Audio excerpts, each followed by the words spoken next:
Hi, welcome back. Thank you for joining me for part 2 of the Pottery Puzzle Prehistory program with the Sanford Museum. We are at the beautiful Prairie Heritage Center.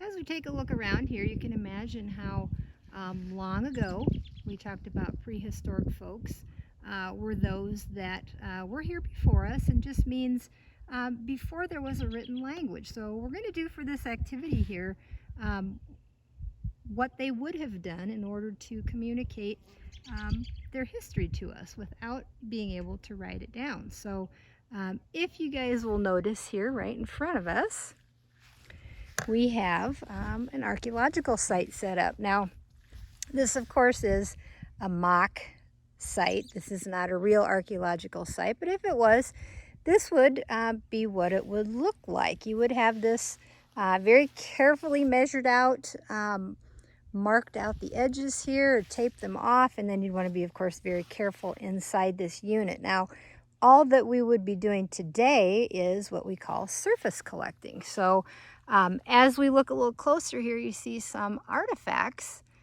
laying out on the surface. So surface collecting is just what it sounds like. You are collecting artifacts right from the surface. So in this case, we're looking at pieces of a flower pot, right? Pottery. So if we look really closely though, maybe you guys can notice on those pieces of pottery that there are some drawings on these pieces. So that is what I want us to pay attention to today, because we are going to gather up these pieces, some surface collecting like I mentioned, and then we are going to attempt to put these pieces back together again. And as we talked about back at the museum, we know in archaeology it is uncommon to find all of the pieces to the puzzle. So we'll give you an idea for what that is like to gather up these pieces and try and put them back together again. And then more importantly,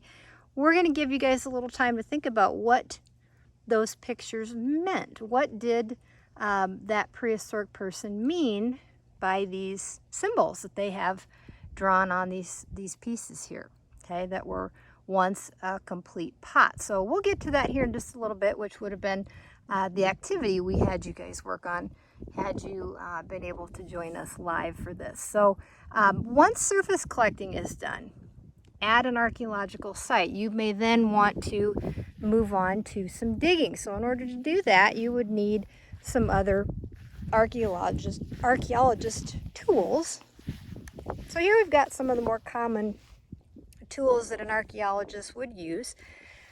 You see things here like shovels, right? We've got a larger shovel here would be for skimming down a layer at a time. You're not going to want to put that straight down into the ground and just start digging scoopfuls at a time. You, of course, would want to be very, very careful with this and just go ever so slowly down into the ground so that you don't damage any of these artifacts. So like the shovel, we've got other tools here like the trowel, okay, for even finer skimming of the soil. So again, if you're working around an artifact, you know it's there, and you need to be very careful if it's something that you can actually see. You might just brush the soil out from around it, so you may have a brush along.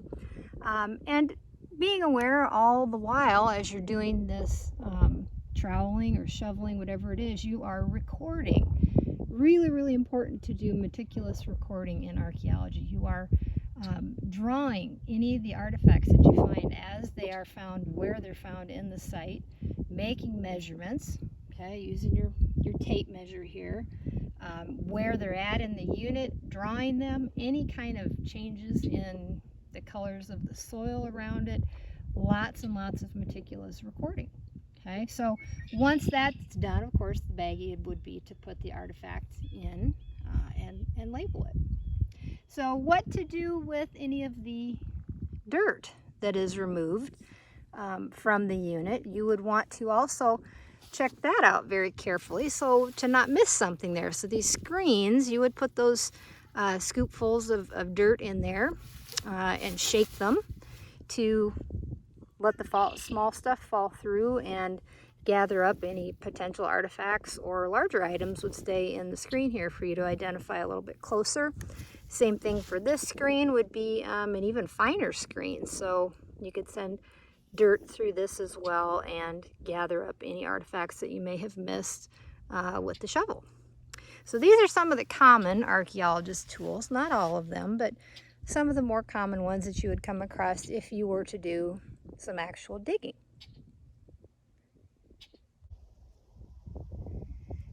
Okay, after doing some of your surface collecting, I've kind of gone ahead and done some of the work for you all here, and we've gathered up a few different pieces to some pots here, and we'll let you guys do a little thinking on this. So I'll try not to say too much as we're looking again at the symbols here, and keep in mind it is not uncommon to be missing pieces in archaeology. So you see some of those spare pieces laying around.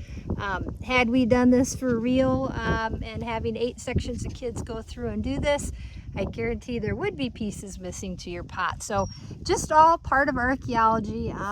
Know that you don't find all the pieces to the pot most of the time. So I've put together what I can for you here. Some of them didn't stand and go back together again, and some did. So again, focus on what it is that's drawn on the pot. So ultimately, I want you guys to be able to come up with a story. What was that Native American person trying to tell you long ago using these symbols drawn on the pot? So you know, other cultures may have done similar storytelling in rock art, painting on the insides of caves and so on. That was the way of sharing their history, much like we're looking at the symbols on these pots here. So taking a close look as we move around and seeing some of the pictures that are drawn here.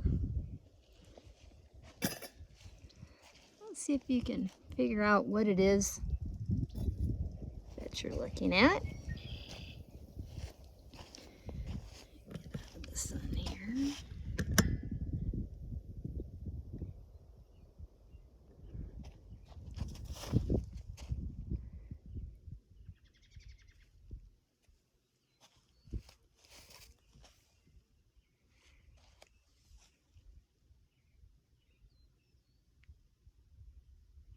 Okay, so putting a story together best you can using those pictures. We'll come back and let you know what we think on each of these pots. Let's go over here to the next one. We'll work our way around this direction. So again, a few pieces missing here, so you have to use your imagination and fill in the gaps. Looks like we've maybe got a person drawn in there. What is this next image? Missing quite a few pieces.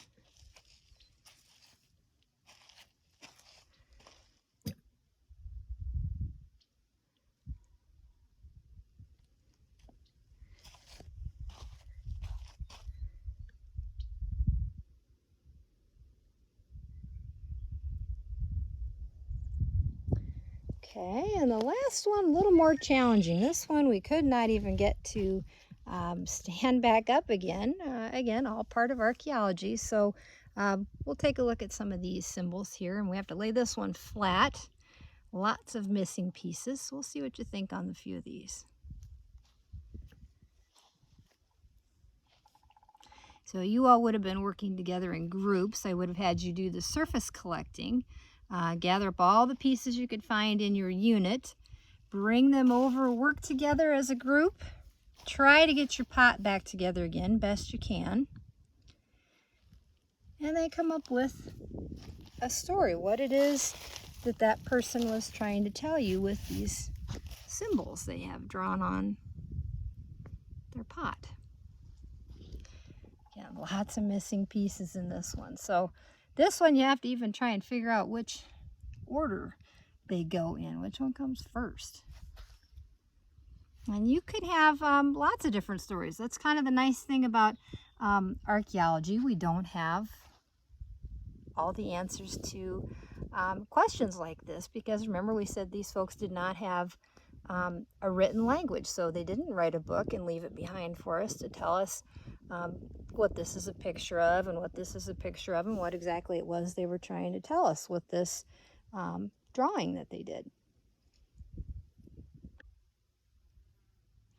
Okay, as we go back through to our first pot here, we'll see what ideas you guys came up with. Let's see if they match with what we had in mind here. So on this first pot, I started right here. It looks like a person maybe holding a tool in their hand. So we were going for a agricultural tool. If you remember us talking about the Mill Creek culture in particular, being good farmers, they learned to plant crops.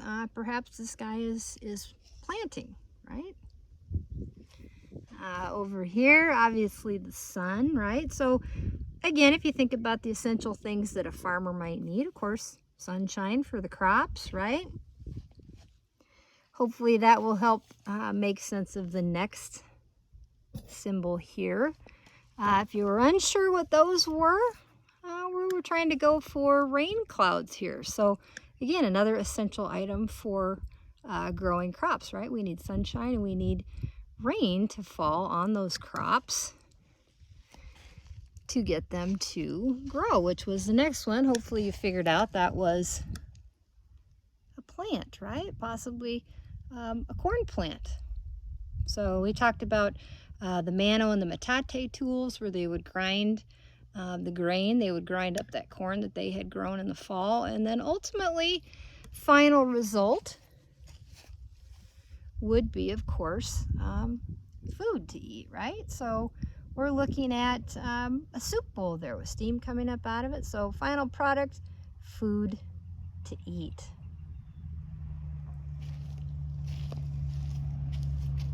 In the next unit, we came up with these pieces of the puzzle here. First one, another person, it looks like, holding a spear, right? So for hunting. So we know they were super at farming and also pretty good at hunting. They made their own stone tools to do that hunting. So let's think about hunting, a hunting scene here. If he were hunting with that spear or an arrow, what might he be hunting here in northwest Iowa 900 years ago? And we happen to have some right here at the Prairie Heritage Center. We were going for a bison with this symbol here. So maybe you guys can see the horns now. Again, that section's got a few pieces missing out of it, but that is a bison. So we'll say he was hunting for bison. And final result, of course, food to eat. There's that pot again, steaming pot of food. And in the end, a person with holding another tool or utensil, maybe something like an eating utensil, right? What we might eat with, or maybe what they would have eaten with at that point in time. So food, final result on this pot as well. So all about survival. So we've got growing of crops, we've got hunting as a means of survival.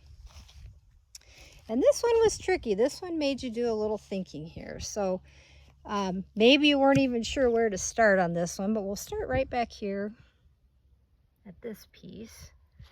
So if you look at these with the rim of the pot as the bottom, hopefully those look a little bit like mountains to you, mountain range, okay?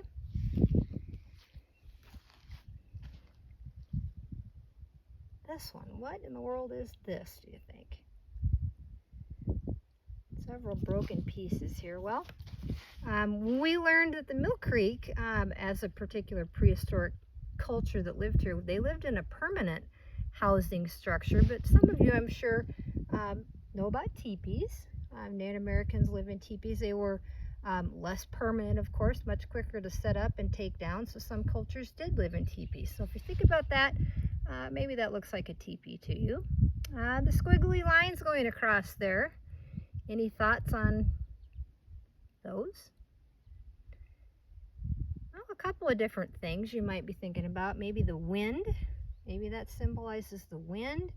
Some people think of water with waves drawn like that. So maybe a water event, maybe a windy event or a storm or a weather event of some sort happening. again, we don't necessarily have wrong answers with this activity because we don't know exactly what they meant with these symbols, but something to think about here. Any thoughts on what this is? Well, this one stumps a lot of the kids. We were going for a canoe or a boat of some sort to get themselves in and around in the water to get to a different location, maybe a different village site. And then finally there's that sun again. So what does this all mean? If you put this all together, this could be, in our minds, nothing more than just simply what they were doing one day. Like you would record in a journal where you went, what you did, or a diary type of thing. So maybe this is simply just recording where these folks went, what happened. Maybe it was actually a weather event. If they had flooding occurring, for example, and their teepees, if those lines are actually water, maybe water rising, for fear of their teepees flooding in a hurry, they may have to leave their village, right? And if the water's coming up and you're in a flooding situation, maybe you would want to grab that boat.